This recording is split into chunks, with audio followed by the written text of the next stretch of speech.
இப்ப மத்திய அமைச்சர் பியூஷ் கோயல் சொல்லிருக்க தமிழகத்திற்கு ஒண்ணுமே செய்யலன்னு அதுக்கு முதல்வர் கண்டனம் தெரிவிச்சிருக்காரு.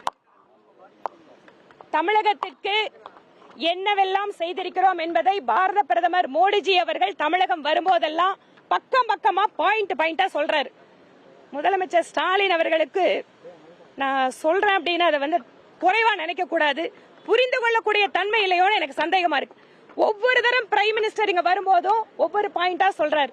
எத்தனை ஆயிரம் கோடி இதுக்கு, புதிய விமான நிலையங்கள், புதிய ரயில்கள், புதிய துறைமுகங்கள், சாலைகள், மருத்துவமனைகள், இங்க இருக்கிற கோயம்புத்தூர்ல இருக்கிற இஎஸ்ஐ மருத்துவமனை கூட மோடிஜி தான் தமிழ்நாடு கவர்மெண்ட் கொடுத்தாரு.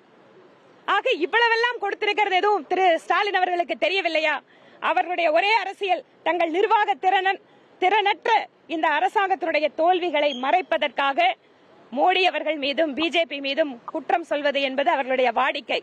ஆரம்பத்தில் 2 எலெக்ஷன்ல அவங்க சொன்ன பொய்யெல்லாம் மக்கள் நம்பினாங்க.